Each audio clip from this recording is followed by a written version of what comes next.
sesuai dengan takdir dari Tuhan. Takdir tak ada satupun.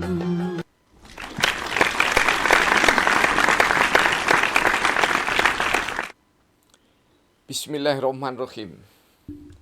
Pemirsa, bersua kembali di kanal Hikmatologi. Serial mengajak diri kita masing-masing berpikir dengan kelembut cerdasan hati nurani. Tentu saja berdasar kitab suci agama kepercayaan yang kita yakini. Senantiasa mempedomani dasar negara Pancasila sebagai warga negara sehari-hari. Pemirsa yang dirahmati oleh Allah, Tuhan yang Maha Esa. Kali ini kita berbicara satu kata, jujur. Saya berikan tema besar pada sabdana yang ke-16.024, termahal dalam pergaulan sosial. Bagian ketiga. Jujur itu memang teramat mahal di dunia. Termahal dan dibeli berjuta-juta dolar. Tak bisa. Bersukaria manusia munafik menari di atas pusara. Pusara rakyat jelata dikubur tergesah-gesah tanpa upacara. Tak perlu histeris menangisi yang sudah tiada. Manusia luhur itu pemaaf, meski berat dirasa. Kejujuran akan tampak bagai pesona indah mutiara. Kampung Celaket, Hadiningrat, Kota Malang, 28 Juli 2020. Pemirsa yang dirahmati oleh Allah, mengapa kami beri tema kajian sederhana kita dengan termahal dalam pergaulan sosial? Dalam kenyataan, berbagai kasus yang menimpa anak manusia, apapun dilakukan, survei, penyelidikan, penyidikan, hingga dakwahan sampai dengan kemeja hijau peradilan anak manusia, maka ketika satu hal, kejujuran tidak ada, maka berkelit. Membangun kebohongan satu, ditutup dengan kebohongan yang lain. Kebohongan yang lain berhasil, ditutup dengan kebohongan yang lainnya lagi.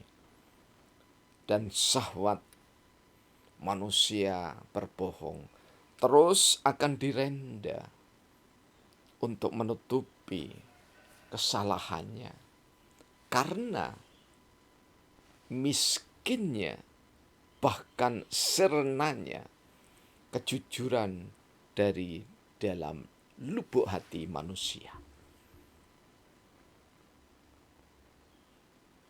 Ketika kejujuran tidak ada, maka harga manusia, makna keberadaan jiwa raga manusia sungguh nista, kecuali kelompok atau komplotan orang-orang munafik yang memang sengaja secara struktur berencana untuk membohongi siapa saja yang bisa dibohongi, bahkan jika perlu bangsa dan negara dibohonginya. Ini adalah sebagian dari dampak demokrasi yang sudah menggurita menjadi demokratisme. Awalnya demokrasi yang dipilari partai politik menyuguhkan kebohongan, ketidakjujuran, maka dalam perilaku sehari-hari, rakyat maupun rakyat yang lagi menjabat, yang terpleset dipimpin syahwat negatif, kejujuran sirna. Ketika kejujuran sirna, maka halal haram tidak ada bagi dirinya. Yang ada adalah syahwat, pembenaran diri, pembenaran kelompok demi harta benda, demi tahta, demi penghormatan diri dan kelompoknya.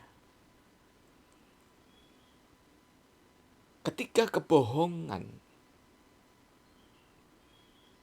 menguasai seseorang atau sekelompok orang, maka biayanya sangat mahal sekali. Sangat mahal dan termahal. Dibeli dengan berjuta-juta dolar pun, makanya kejujuran tidak bisa. Namun, membeli dari seseorang hanya dengan puluhan ribu,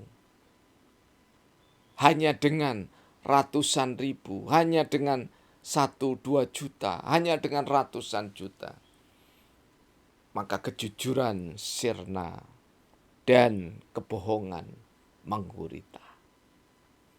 Kasus apapun yang sekarang lagi marak di dunia ini, tidak saja di Indonesia, kuncinya karena begitu mahalnya, begitu termahalnya, begitu teramat sangat mahalnya sebuah kejujuran. Jika pelaku nista jujur dan tertangkap, meski dalam pandangan yuridis tidak boleh dikatakan hitam putih, langsung bersalah, maka seorang kesatria senantiasa akan berupaya menunjukkan bahwa dirinya adalah manusia. Karena ketika seseorang tidak lagi jujur, maka derajatnya tidak lagi manusia. Pemirsa yang dirahmati oleh Allah, orang-orang yang munafik bersukaria di atas pusara. Jadi bahkan orang yang mati pun dibohonginya. Mengapa begitu tega anak manusia, orang yang sudah mati juga dibohongi. Keluarga yang meninggal dibohongi. Lembaga-lembaga dibohongi. Tidak perlu orang yang bersalah meminta maaf kepada institusi, pada lembaga-lembaga yang ada. Tetapi yang justru diperlukan, maafkanlah diri Anda dengan cara jujurlah berkata. Ketika jujur berkata, maka biaya peradilan, biaya penyidikan sangat murah. Dan di situ, di saat seseorang menjual murah karena memang dirinya telah dicederai oleh syahwatnya, syahwat tahta, harta, benda, pangkat jabatan, maka orang akan respect, akan menaruh simpati dan hormat bahwa ketika seseorang melakukan kesalahan dengan kesatria mengakuinya, bahkan membeberkan kesalahannya, baru meminta maaf pada keluarga, meminta maaf pada pimpinan atasannya, meminta maaf pada bangsa dan negara ini.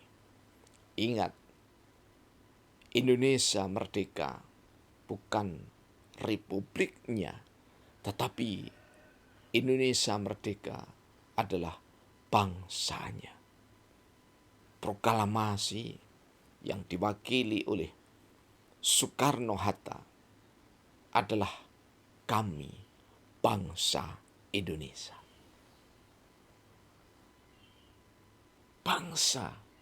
Bangsa yang merdeka adalah bangsa yang tidak berbohong.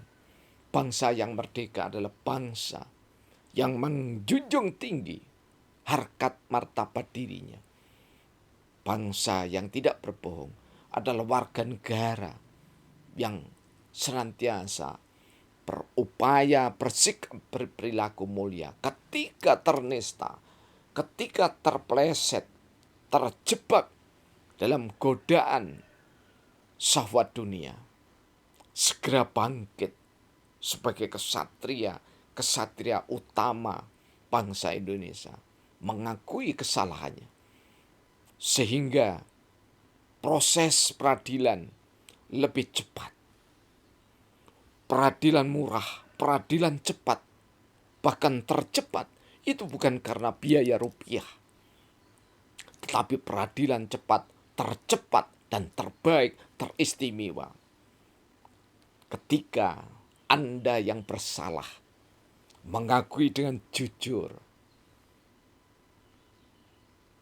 kepada pihak yang berwenang, sehingga bangsa ini tidak dikoyak-koyak oleh kelakuan sikap munafik manusia. Pemirsa hikmatologi tercinta, kejujuran manusia luhur, kejujuran bangsa Indonesia sungguh tampak seperti pesona mutiara. Semoga setidaknya monolog sederhana ini menjadi doa bagi saudara-saudara kita yang bermasalah. Apapun masalah Anda, jangan lari ke mancanegara sembari menyakiti pejuang kusuma bangsa, sembari menyakiti rakyat jelata Indonesia. Kembalilah ke pangkuan pertiwi, jujurlah setulus hati, maka Anda akan dimaafkan oleh Tuhan yang Maha Esa. Kembalikan apapun yang bukan hak Anda, dan terimalah resiko yang sudah Anda rencanakan dengan seksama. Semoga bermanfaat. Seluruh anak bangsa bermartabat, berderajat mulia, sehat sentosa, berkecukupan rezekinya, dan pemimpin senantiasa menjadi pengayom dan penyejuk seluruh anak bangsa. Terima kasih.